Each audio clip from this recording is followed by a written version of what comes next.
This is InFocus News. Hello, I'm David Gibbons.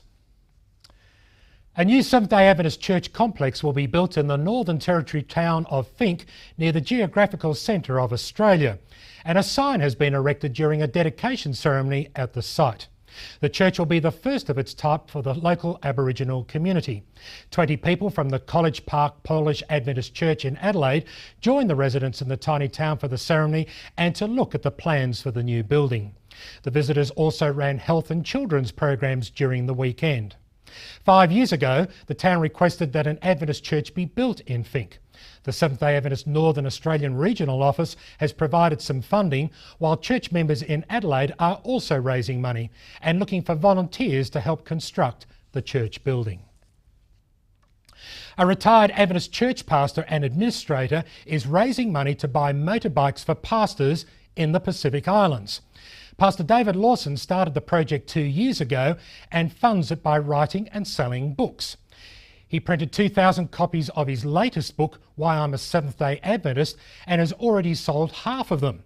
So far, the profits have provided 47 motorbikes to pastors in Papua New Guinea and 1 in the Solomon Islands.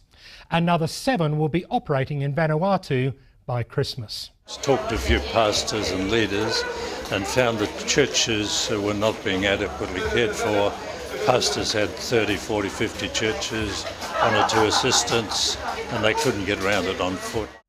One Papuan pastor said he can now visit 5 of his churches every Saturday with the motorbike.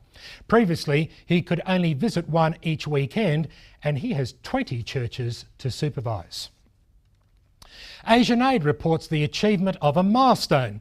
The independent Christian charity now cares for 8,000 poor children in Nepal, Bangladesh, India and Sri Lanka. And they managed to do that with the smallest office overheads imaginable and only 7 office staff. Asian Aid assists children who are big or small, dark or light-skinned, Christian, Muslim, Buddhist or Hindu. And they also assist lepers, women with uterine prolapse and elderly widows, and even build schools. Asian Aid is a registered charity, a signatory to the Australian Council for International Development Code of Conduct, and an accredited supporting ministry of the Seventh-day Adventist Church. Adventists are acquiring up to 4 low-power FM radio licences every month in Australia.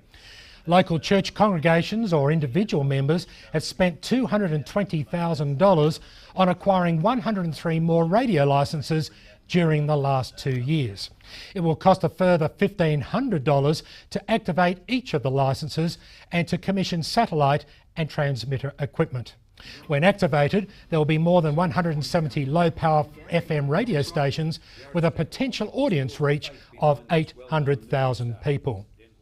Western Australian-based radio enthusiast Phil Smith has provided much of the initiative and motivation for the purchases and hopes more licences can be acquired in 2009.